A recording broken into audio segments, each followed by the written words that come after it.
Hello, everybody. Welcome. Thanks so much for being here today. It's so exciting to have this event here in Adelaide. Today, we're really fortunate to actually have some of the top medical experts and allied health staff sharing with us the power of Redox molecules and what they can do for our health.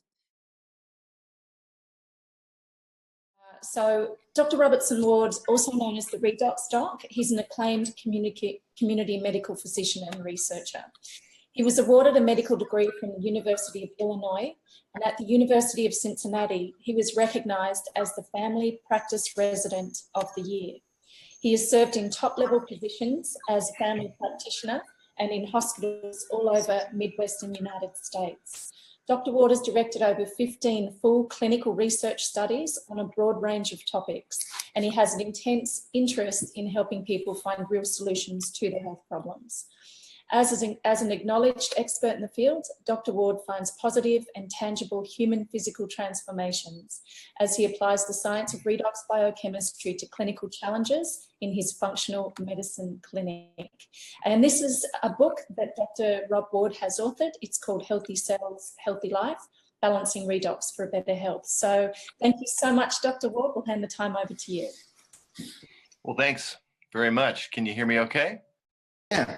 We can. Good. No technology issues in Salt Lake City tonight. Right. I'm going to try and open up my screen here, but it doesn't seem to be cooperating. Let me try again. Nope. Bart, we did this earlier today. Let's see here. There we go. There we go. Okay, very good. So I'm excited about spending a little time sharing some science with you, and it's a fun thing to do for me, and I hope I don't put you to sleep. But being that it's about 10 o'clock here, you might lose me. I don't know. So let's just dive in. Redox science has to do with the biochemistry of little tiny molecules that are produced in every cell in our body. And they're produced, as I'll talk about later, in our cells in a certain manner, and they're critical to every physiological reaction that we have in our body. And that is true for other animals and plants. So it's a broad-ranging science, and it's a fairly new field. However, truly, it is riddled with well over 160,000 studies on redox science in all kinds of journals and articles that you'll find. And so it's really not a esoteric sort of world of science. In fact, there's textbooks and all kinds of wonderful things that you can wrap your mind around to if you're so inclined. Even Dr. Watson, who was the Nobel Prize winner for unraveling the shape of our DNA, has embarked on amazing theories that he's developing about where redox biochemistry plays into a myriad of health challenges from diabetes to cancer. And so we're all fighting challenges pertaining to oxidative stress in our physiology. And we deal with these things as best we can at a cellular level, but maintaining homeostasis depends on a balance of these molecules. And not always can our cells do that. So chronic inflammation or oxidative stress can ensue, and many health conditions from Alzheimer's disease to Parkinson's disease to celiac disease have their roots in breakdown in redox chemistry at a cellular level. And so, as this article points out, many major human disorders depend on redox regulations, and it is quite likely that a group of substances and the next generation of therapeutics will be coming revolving around this science because it's at the core of our biology. So I'd like to suggest that, as this little Huffington Post made a point, there are 5 emerging technologies in science that will probably shape our lives in years to come. And these 5 include redox signaling technology. So it's not, even though it may not be part of your vocabulary, or maybe it's a part of your distant vocabulary from college biochemistry, this science has been emerging right underneath our nose. So tonight I'd like to talk a little bit about our cells and the way they react, and I'm going to use this an acronym to help us develop this concept. And so in order for our cells to have proper biology and to survive and thrive and do their work, they have to adapt and change at all times. So I'd like to talk about our cellular anatomy, mechanisms of adaptation, some redox science basics, and some practical solutions as well. So let's run through cell anatomy. Those health professionals tonight that are watching this will know much of this, but it's a rather interesting analogy. So we've got a cell membrane that maintains our fluid balances and things of that sort. The nucleus of the cell directs the cell action, and it helps to protect the DNA, critical to cell life. The endoplasmic reticulum kind of wraps around the nucleus, and it's involved in detoxification and other metabolic functions. The mitochondria in our cell anatomy are the powerhouse. They run cellular respiration, as it's called, and it is where energy is manufactured from food. Our vacuoles prepare waste for excretion into the outside world or inside of the cell, as the case may be. Lysosomes break down nutrients to smaller components so that the cell can use them. The Golgi apparatus distributes cellular byproducts throughout the cell. So it is true, if you've ever wondered where the expression comes from, if your cells are healthy, so are you. Well, this is where it's at. Our cell anatomy is actually very analogous to our human anatomy. And so this is where that old phrase comes from. So the cell membrane is equivalent to the work of our kidney. The nucleus is like our brain. The endoplasmic reticulum is functioning very much like our liver. The mitochondria work like our lung. The vacuole is like our colon. The lysosomes our stomach. And the Golgi apparatus represents blood vessels that distribute vital nutrients and oxygen throughout the body. So given that, let's talk about how our cells work and how they adapt to the world. And we'll kind of walk our way through this, an acronym called REACT. So R represents rest or recovery, and the nucleus and the mitochondria are involved in this. So our cells require rest to allow for repair. It is during our sleep that hormones and other biorhythms orchestrate a course of events that allow for everything from repolarization of our brain cells to smoothing out our surfaces of our joints in our and cartilage of our joints. The central nervous system is a wonderful example of this. So our brain cells, astrocytes, are very sophisticated, but they're terribly slow at repair work if anybody's had nerve damage. So the other problem is our brain cells are very sensitive to toxic exposures. So to compensate, the brain has extra antioxidants and a lot of blood flow. The brain consumes 20% of our oxygen, but only represents about 2% of our body weight. So during sleep, our brain cells repolarize. They literally restore the electrical balance that they need.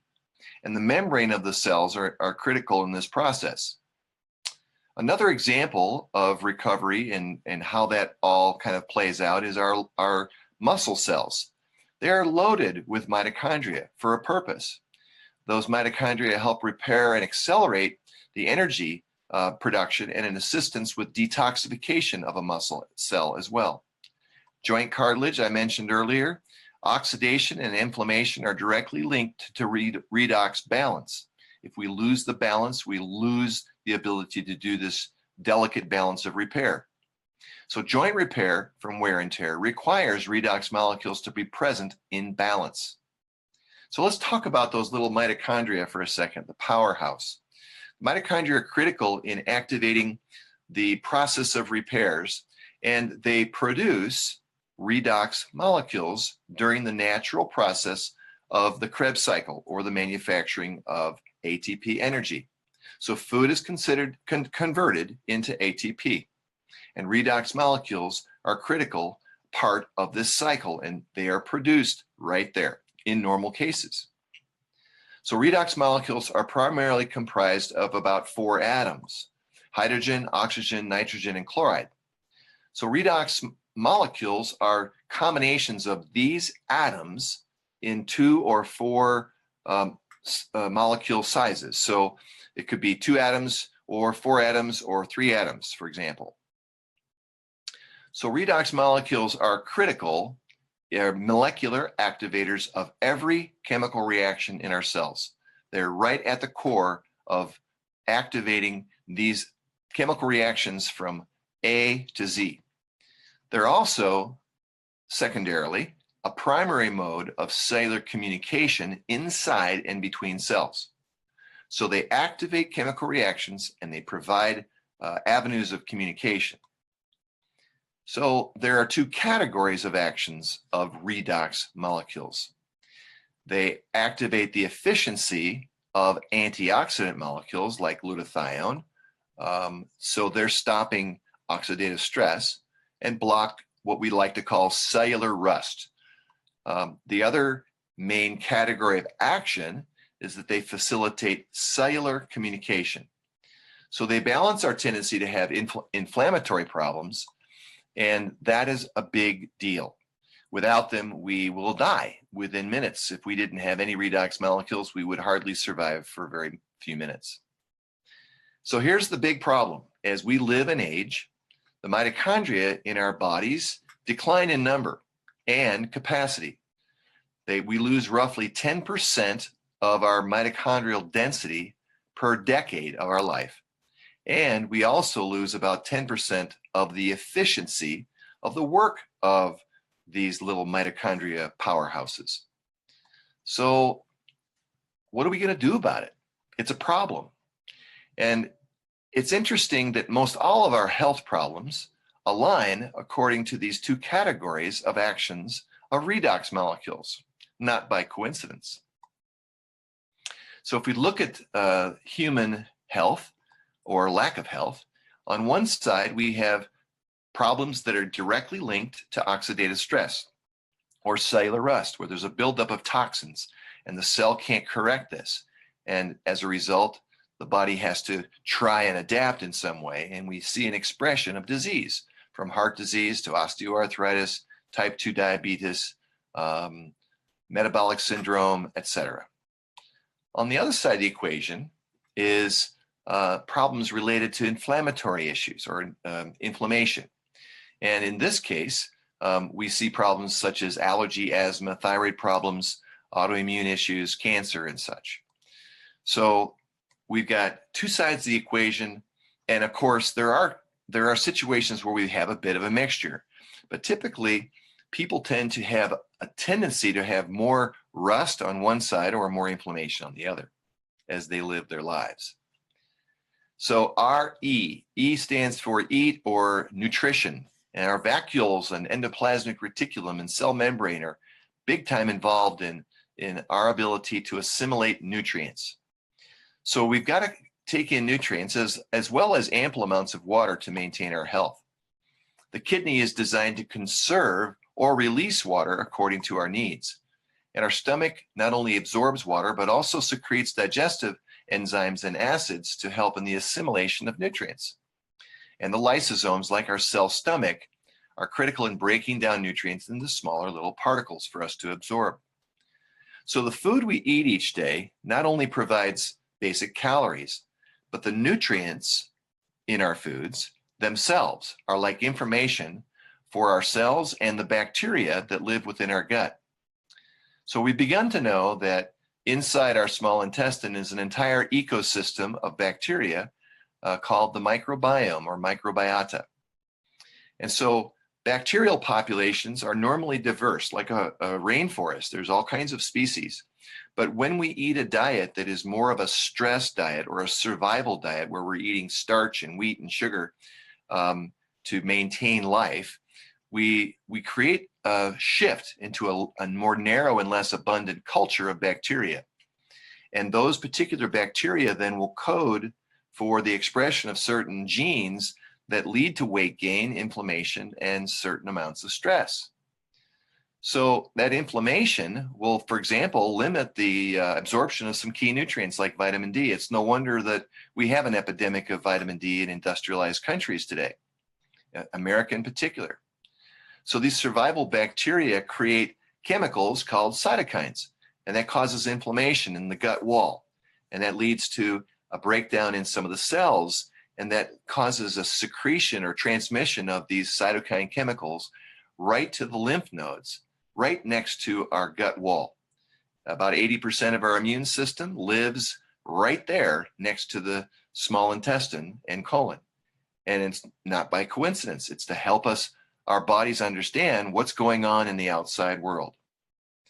So when we have about 80% of our foods coming from near the ground, vegetables and fruits, and 20% from everything else, we tend to have a better balance of nutrients. Now, what's fascinating is redox molecules are very instrumental in helping certain bacterial cultures that are very good for us to grow. And probiotics are also helpful there as well. So hydration is quite critical for our health, and we want to have trace minerals and some salts in our water to help with the assimilation of water. 2 or 3 liters of water a day for an adult is appropriate, or half our body weight in ounces. And adequate hydration eliminates conditions like hypertension and asthma. I've witnessed just good hydration liberating people from these problems. So A is for action, REA, and action requires our membranes of our cells, our mitochondria, and the Golgi apparatus. In our lives, movement is the best sign that there is life. And when we have movement, well, we're kind of built this way. We're built to forage and move about, just like our cells get more information when they move about. And they're aware of threats when they're able to do surveillance around the tissues. And it's through movements that cells create opportunities to know more about what they need because of the communication process that can exist between cells through the presence of redox molecules. The nucleus in the cell gets new information from this movement, and that helps it adapt genetically. Oxygen is better assimilated in cells that are moving about, and likewise waste is eliminated through homeostasis. So redox molecules are critical in this step. The doorway in our cells to allow nutrients in and waste products out are literally hinged or lubricated in redox molecules. And redox molecules allow the nucleus to guide and direct the genetic expressions of many physiological reactions. So it's through feedback that these molecules provide, through communication from one cell to the other or within cells, that is absolutely fascinating. So the question is, how do we optimize our redox potential in our cells? Exercise is a big deal. It actually does improve that. So engaging in aerobic activities where you're literally sucking wind and having a hard time breathing is so good for us. And supplementing our body with balanced redox molecules will assist in our redox potential from an aerobic standpoint. Cleansing is critical for our cells. We've got to have cells be able to clean up the byproducts of metabolism and deal with the threat of toxins. So it's a big deal, and waste products that get stuck in a cell will cause that cell to stop doing its work, and it just simply sits there and doesn't do its work. So the vacuoles in a cell are critical in helping us get rid of toxins from a cell. So redox molecules play a key role in neutralizing toxins. The way they do this is by activating the effectiveness of antioxidants. So if you think about an antioxidant, let's say that's me, and I might have in one hand, this is a toxin. And if I'm grabbing a hold of a toxin, I need to find an antioxidant nearby. And if I can bring the two together, I will neutralize it. So antioxidants need reactive molecules to neutralize toxins. And in this case, a toxin is normally a positive charge, and reactive molecules have 2 charges. We're supposed to have a balance But if there's not enough of these little reactive molecules to grab a hold of and bring together to neutralize a toxin, an antioxidant is not going to be able to do its work. It's there, it's in abundance, but it doesn't have its toolbox of little tiny reactive molecules that it might need. Communication or talking is a big deal for us human beings. And so that's the T, our last little component. And the nucleus and the cell membrane are critical in this. So cells talk to one another. There's an amazing amount of chatter and communication going on. And in a tissue, cells will actually send messages back to each other with these little molecules, these redox signaling molecules. And the signal will say, well, you're looking pretty bad. You need to get busy with repairing yourself. Or it might say, you're in big trouble. You need to just replicate yourself and replace yourself. Or the message might be from a nearby cell, you're so bad, you're causing trouble for our tissue. Get out of the way. We're going to find another cell to replicate and fill in your spot. So these constant decisions and communication about those decisions is critical to the health of a tissue. If this communication is not happening, your body will probably suffer serious consequences, because if a cell is out of balance and very sick and aberrant, it might start to replicate itself, and before you know it, you've got a tumor. So redox molecules are literally the messengers that are critical to communication.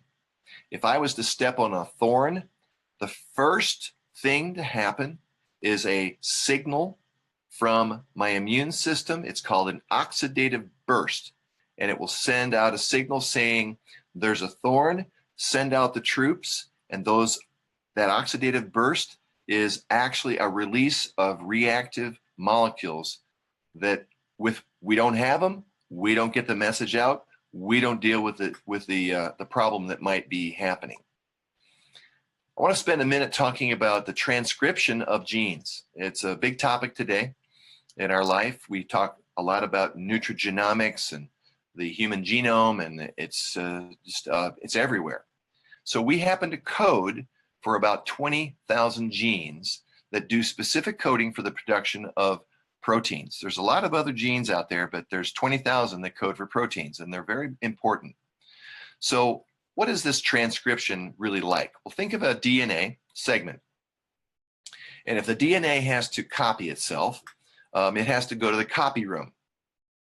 And in the copy room, it's going to take a photocopy, and that photocopy is called mRNA. So that's step one. Now, the copy machine in the copy room is going to run fast or slow according to the presence of certain transcription factors. If we have an upregulation of transcription factor, it's going to happen fast. If there's not much transcription factor, the copy machine runs slowly. And that is the influence of redox biology. So we can upregulate transcription factor and code for certain DNA that we really want to be active, like a DNA that will help us adapt, or we may want to not have a DNA expressed. So 95% of our genetic material is subject to expression. Only 5% of our DNA is fixed. So most every important gene that we have, even genes that code for heart disease, are subject to switching according to the presence of transcription factor, and that is driven by redox chemistry. So then after we've got this copy room that's finished making a whole bunch of copies, we have a collection of papers.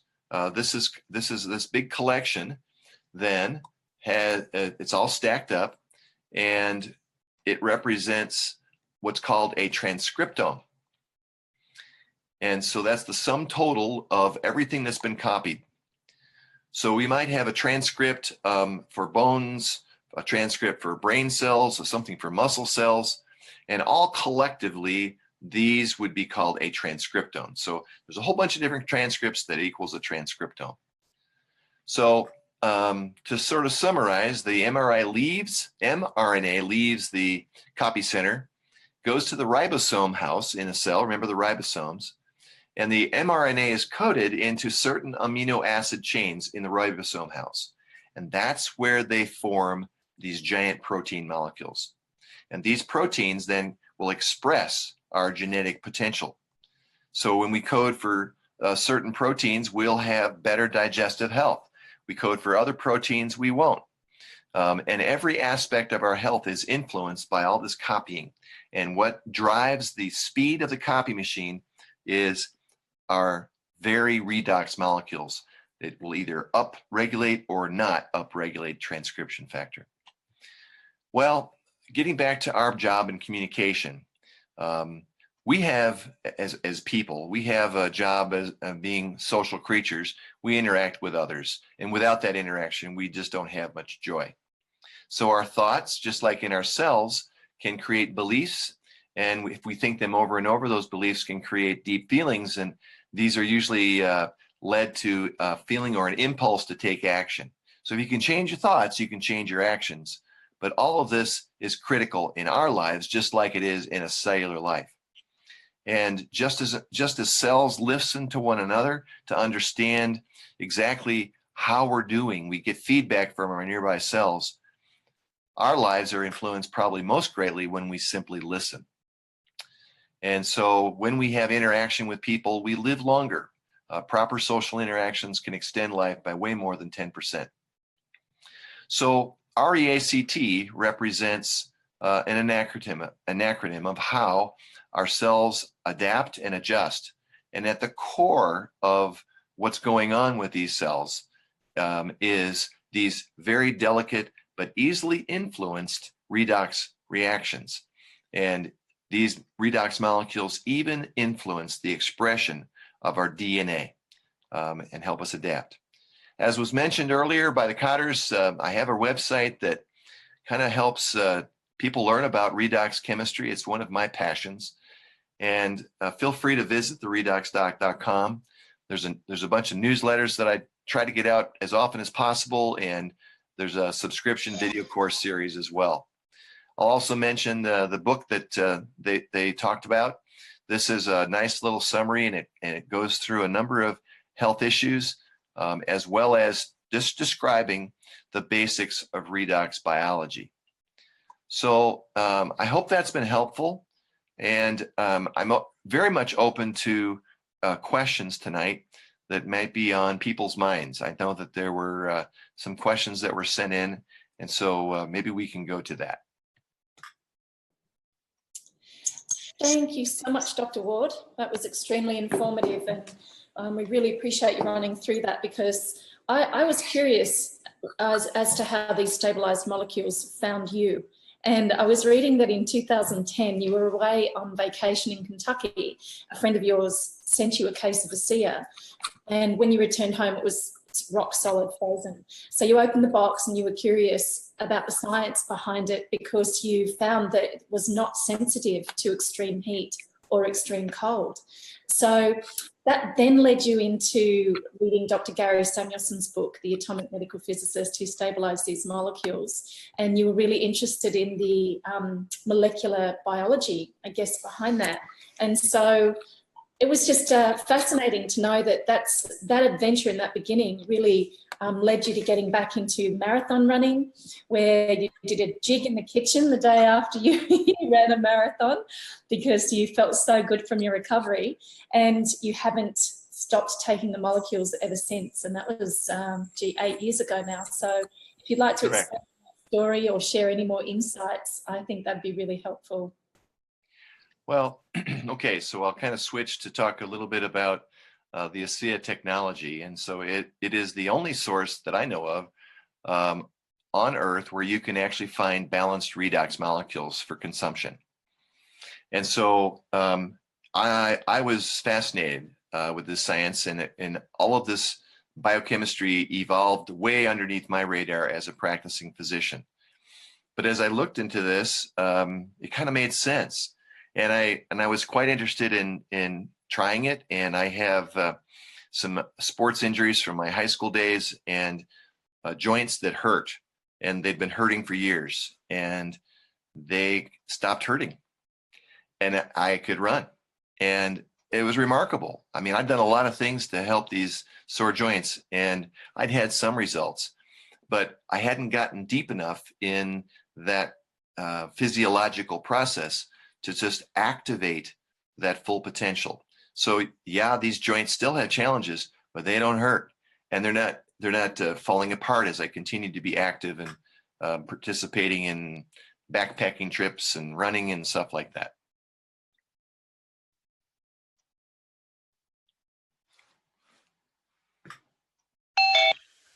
Lost you for a minute. No worries. I do know that you use these molecules in your practice. So I'm curious how you approach that in terms of, when you use them and the results that you've been getting from using them. Okay, so my work primarily is in the area of functional medicine. So my job is to look for clues as to what's going wrong in people's physiology, kind of deep in their physiology. People come to me knowing they're not well, but usually not yet having a disease. So they're out of balance in some way. So my job is to put on my thinking cap, do a few tests, and figure out where they're out of balance physiologically. Maybe there's some adrenal stress, hormonal imbalances, gut imbalance is a common thing. It's very common. And so as I try to pull these pieces together and restore balance by providing resources to the body, one of the key resources are these molecules. And not everybody is interested, okay, because it's kind of a different thing. But for those people who are, my work is made easy. They get better more easily with a shorter period of time. And that has a way of saving them financial resources. And so for those that have a mind for this sort of science and just kind of fascinated with what might be possible for their health, they'll take to this. And as they do, my work with other, nutrients, hormones, bioidentical things is much easier. That makes a lot of sense. Thanks for sharing that with us, because the next question that we've had put to us is, are there any health conditions or challenges in particular that you would not use these molecules for? No, because here's the way to think of this. These molecules are native to our body. We're not taking a supplement that comes from somewhere in nature. They're actually normally made inside our cells. So when we consume a balanced source of these molecules, our body goes, wow, there's me. There's some of me. There's more of me. I'm so happy to have these molecules back. And it knows what to do with them. So whatever stressor we're dealing with physiologically, when you get to the headwaters, so to speak, of where our body is operating physiologically, everything kind of downstream from redox chemistry will be enhanced. And the other beautiful thing is that as our body is seeking to work together, our different, our adrenal system and our pituitary and the structure of our body, the other functions, when the body's trying to kind of pull it all together and work in a synergistic way, when there's proper communication, everything works so much easier. So I've not yet found a condition that would be contraindicated. I know of no certain medication that would be not allowed to be taken in conjunction with something as basic as redox molecules. So essentially what I'm hearing is safety. These molecules are safe. Yeah. And it is remarkably safe. I know of no adverse reactions. If it's something from nature, you could be allergic because it's a foreign substance. This is not foreign. It's native and it's unique. One of the ways that I have experienced this, to know that it's a native supplement, is the flavor. the flavor of this product varies from person to person, your experience. And so after you've been taking it a while, my experience is that the flavor becomes kind of bland, where in the beginning it might be more pungent, okay? So as it becomes more bland, it's an indication that my body is more in balance. So what's happened on occasion, I picked up a germ from grandkids or from somebody at the office, and when I get sick or ill and I have a fever, the flavor goes back to really strong. Now, the product didn't change, but my ability to perceive the difference between the balance in the product and my imbalance in my body is recognized by my olfactory cells in my brain and my nose. And so as soon as my fever breaks, the flavor goes back to bland again. That could only happen with a native health supplement. It would be impossible to come from some other kind of product. So that's kind of how you know it's just part of you. I know I was reading when you first tasted the molecules, you had said that it was exactly as you imagined it would be when it comes to cracking open a cell and just like a lemon squeezing the contents of the cell into a glass as well. So I know that definitely didn't surprise you in the beginning because of your knowledge already about the body, biochemistry, etc. So that was a really great suggestion because obviously a lot of people don't like the taste and a lot of people don't notice it. So thanks for the description there. There are some people who have intolerances to salt. So how would you handle those patients or this question? Okay, so the manufacturing process for this product is fascinating. It's basically made from very, very pure water and very, very, very pure salt. So that it's H2O and sodium chloride, NaCl. And so as these are combined, it is then passed through a process that breaks apart the molecules into individual atoms. So there's sodium atoms and chloride atoms and hydrogen atoms and oxygen atoms that are floating around. And then they recombine into new configurations of molecules called redox molecules. So there might be 2 oxygens or 2 hydrogens and 2 oxygens, things like that. And so what is interesting is that when we consume this product, it is stable. It's remarkable that it could even be stabilized. And when we consume it, it has a way of staying in balance long enough for it to reach the part of the body that needs the molecules. Now, they do that by creating a matrix, so to speak.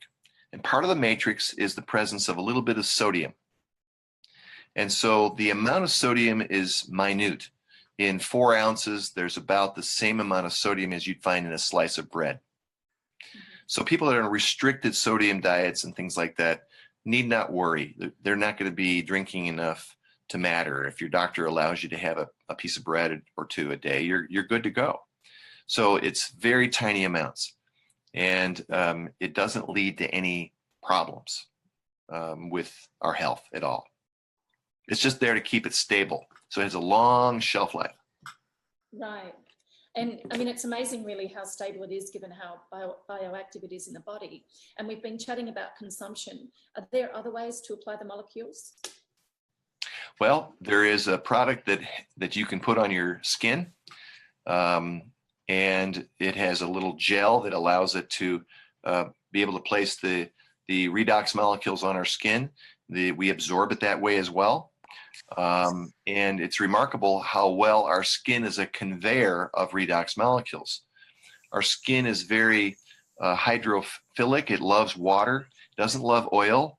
And so it just soaks up the water, and the redox molecules that are have different names are very much like water, and it just soaks it up. And so the skin cells and the internal tissues will take advantage of those molecules because they'll reach sometimes great distances just from topical applications. Well, we heard the one claim that Dan Doyle made earlier, that he's more attractive now. He's no longer ugly. Yeah, so we know that that's definitely from the application of these molecules. Salt and water does not do that alone. Yeah, So, that's right. so you probably hear this question a lot, and it comes down to dosage requirements.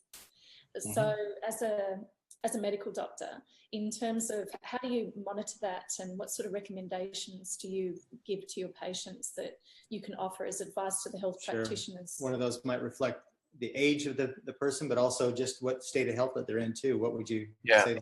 Okay. So here's what happens. Remember, this is a consumer health aid.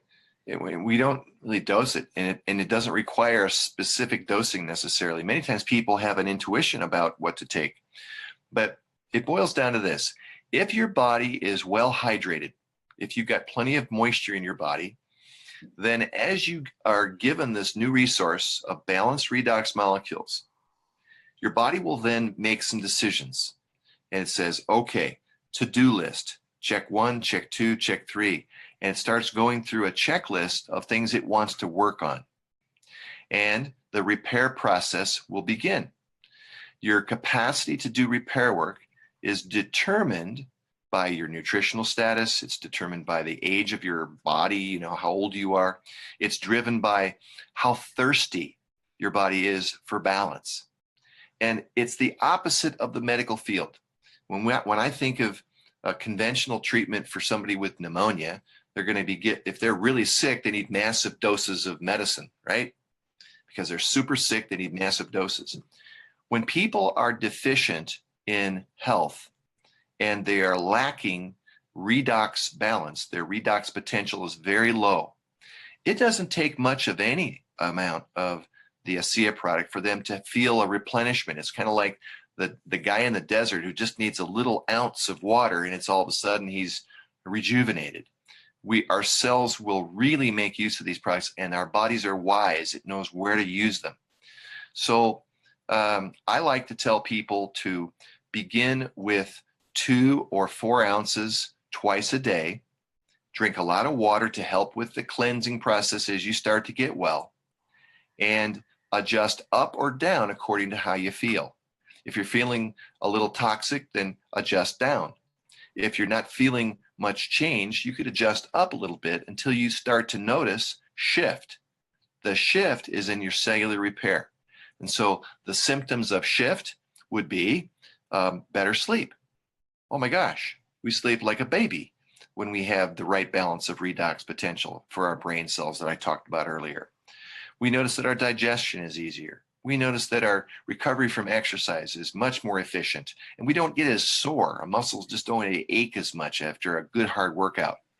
We'll notice that joints and aches and pains that we kind of all have if we've lived long enough and played hard enough are just not as tender and sore. And so we kind of can benchmark. Even mental clarity or focus is very quickly adjusted as your body starts to get the cobwebs out and detox and, kind of clean up your thinking. And so those little benchmarks are helpful in recognizing your old, healthy, familiar self kind of coming back into play. And that's a challenge that we don't always recognize. And so as we share this with people, it's kind of fun to be sure and kind of benchmark where people are at, and it helps to recognize progress. Well, I know you've mentioned the detox aspect, which is great, because I know a lot of people, ask that from time to time, and it's usually never severe at all. So your experience being that's fairly gentle, and yet hydration factors in to that, and obviously the overall state of health.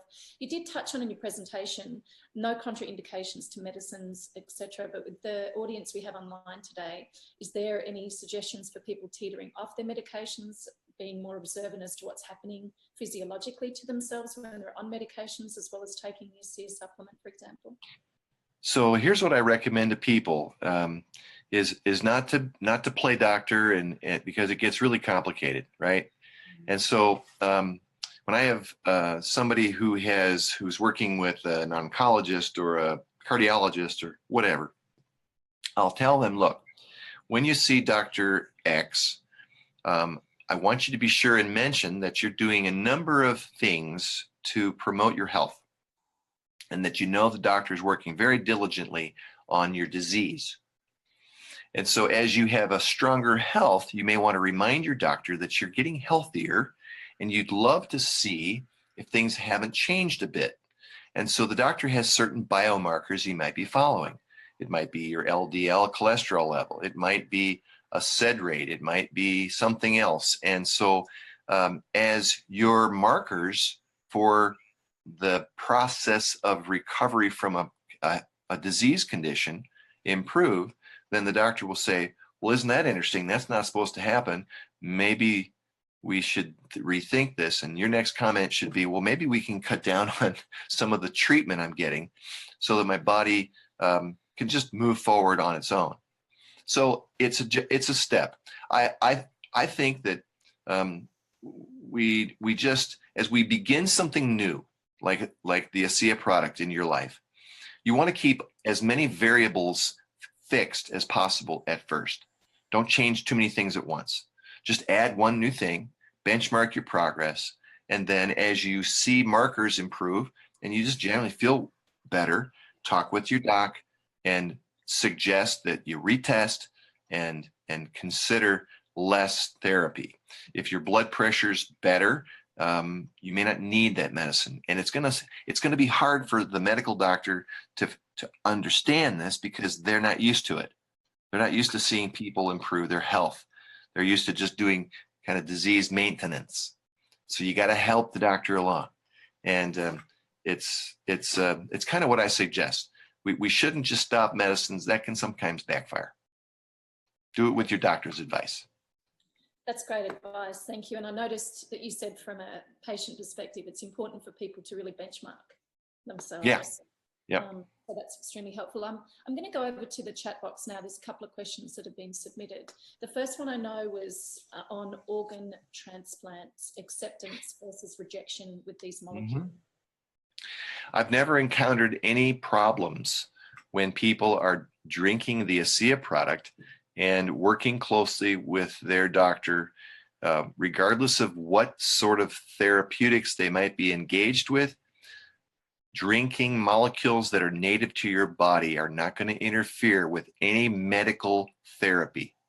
Medical therapies are designed to cause your body to do stuff, and there's no discussion. Your body's going to do what is being directed by a medical therapy. It's not up for conversation. But what you're doing with Redox Molecules is no different than what you're doing with eating food. Or drinking water. It's as basic as that. And so you don't have to worry about it like doing something crazy to your body. Your body will never do anything that is damaging or detrimental. Medications can, because it's a forced imposition on your physiology. And so that's why doctors are sometimes doing very dangerous things with patients. They monitor stuff and make sure you're not going to have a backfire or a side effect. But think of Redox Molecules as some of the most basic things in life for you. They're native to your body. You're normally making them. And for the same reason we need water, because we're 70% water, we need Redox Molecules because we don't always make them in abundance because we're out of whack or out of balance. And so just supplementing them isn't going to throw anything off. It's just part of who you are and what you need to operate with a positive or good redox potential. Thank you. The next question is regarding a patient with ringworm and Asea, because it's mentioned that it's obviously a multicellular organism, which is extremely hard to shift naturally, so without chemicals or creams. So the question is, how long would it take in a situation such as this? Well, that's a great question. It depends on the clinical situation. So a fungus is going to take over the skin for various reasons. And one of those reasons may be that there's not a balance of bacteria to compete with the presence of the fungus. So there's a deficiency of balance already present, perhaps. And so if the conditions are right, we oftentimes see that these little molecules can assist in restoring the right kind of microbiota that live in and on our skin. Just as the same way the microbiota that live in our digestive tract is so critical, all right? And so the presence of the right balance is driven by our food intake. And what's interesting is that when our gut is okay, so is our airway, our mouth, and our skin. They all kind of share the similar germs environment. So you got to take care of the whole picture. It's not just a focused therapy. Many times we think allopathically.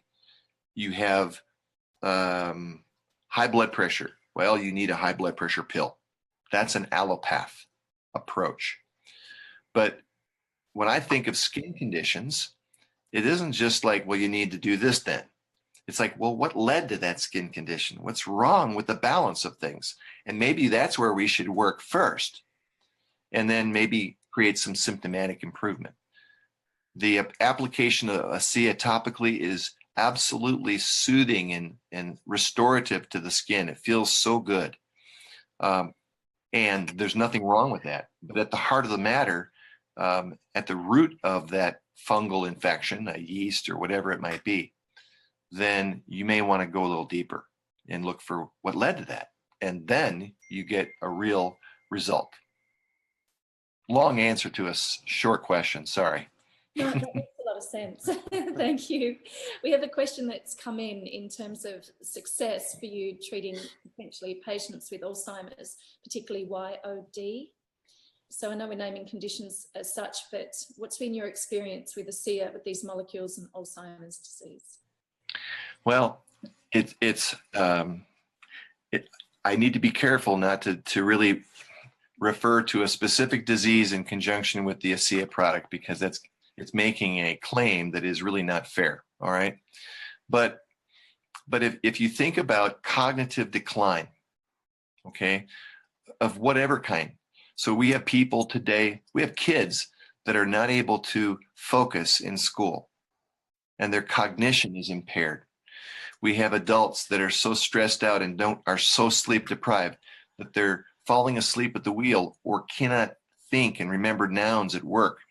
And then we have people who are older who are experiencing cognitive decline at a alarming young age, really, that is not reversible. Okay, so cognitive decline is essentially brain cells that are not able to produce the right neurotransmitters to send a message to the next nerve cell. So it's a failure to communicate. All right. And that can happen because of a list of problems that are wrong in the body.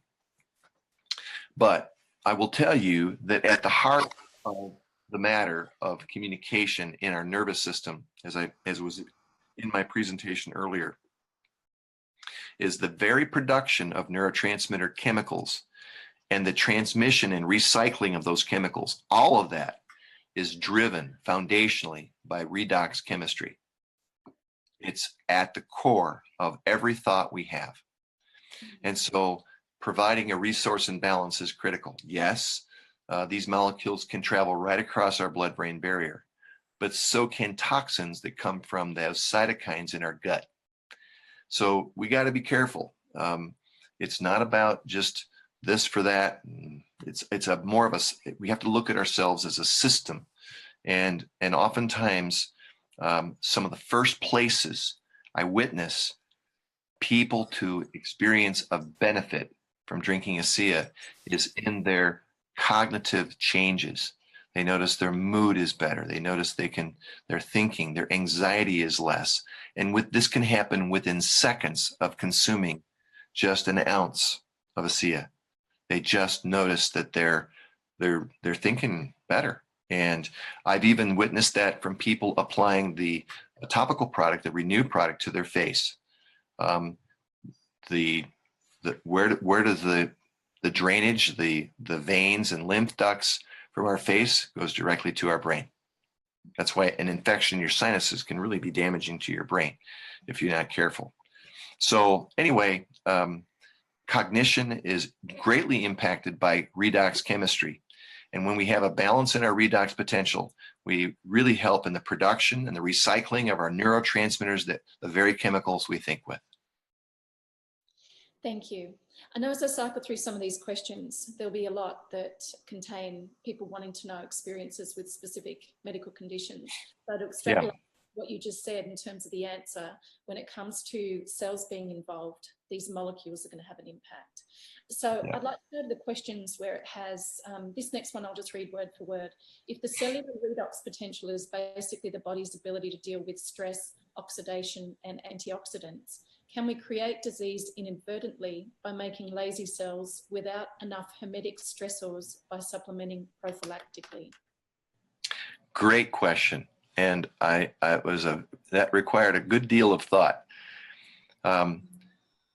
Can you create a weakened state, or is there a feedback loop that exists where if we're providing these redox molecules, our body's not going to generate them on their own, right? So the answer is impossible. And the reason why is this. Our body will never, ever be influenced through the presence of some external source of redox molecule supplementation. The reason is because of where they come from. These molecules are made in the mitochondria, and they're created in the mitochondria in some cells, 1 million redox molecules a second. 1 million molecules a second in some cells. And then they get used immediately 1 million times a second. It is such turnover, all right? Well, how does this happen? It has to do with our mitochondria.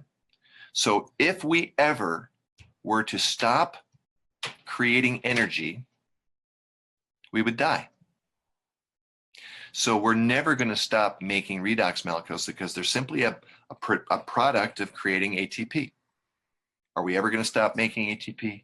Never. So just because you're drinking plenty of Asea and have this wonderful redox potential doesn't mean you're not going to be creating an abundance of your own. Well, what if you get too many in your body? What happens? They get reconverted back into good old saline, and our body's loaded with saline. So you don't have to worry about overconsumption, and you might worry about underconsumption if you really need these molecules. And my experience has been people have an intuition about this, and they're drawn to these little molecules. So are animals. Animals are not afraid to drink this. They love it, and they know it's kind of an instinct that it's good. We've definitely had that experience at our place. You can't get lazy production of redox chemistry through a negative feedback loop. Doesn't exist. So we're good. Perfect. Thank you. The next question is about oxidative stress typically leading to chronic illnesses. And they'd like to know, are there any long or short-term studies that have been done with primary or secondary outcomes? There are thousands of those studies. I would refer you to my website. I've annotated several of those. If you just go to the section that talks about oxidative stress, there's several articles that are referenced. And in my video conference series, there's several that are referenced talking just specifically about oxidative stress. It's been a hot topic for at least 10 years, at least, maybe more like 15. And it's been studied in a variety of environments, from animals to plants, backwards and forwards. And the outcomes are astonishing when you analyze the impact of oxidative stress and the detrimental effect it has on physiological outcomes. So when we can promote a better redox potential, and in most of the studies, it's all about like antioxidant function, right? And when we have the presence of antioxidants taking care of our cells, the question is, what's going to cause the nucleus to produce more antioxidants? It's all driven by transcription factor, and it's this coding of genes and replication. All of that is upregulated by the presence of a balanced resource of redox molecules. So if somehow we can preserve that in ourselves, then we preserve our ability to protect and detox.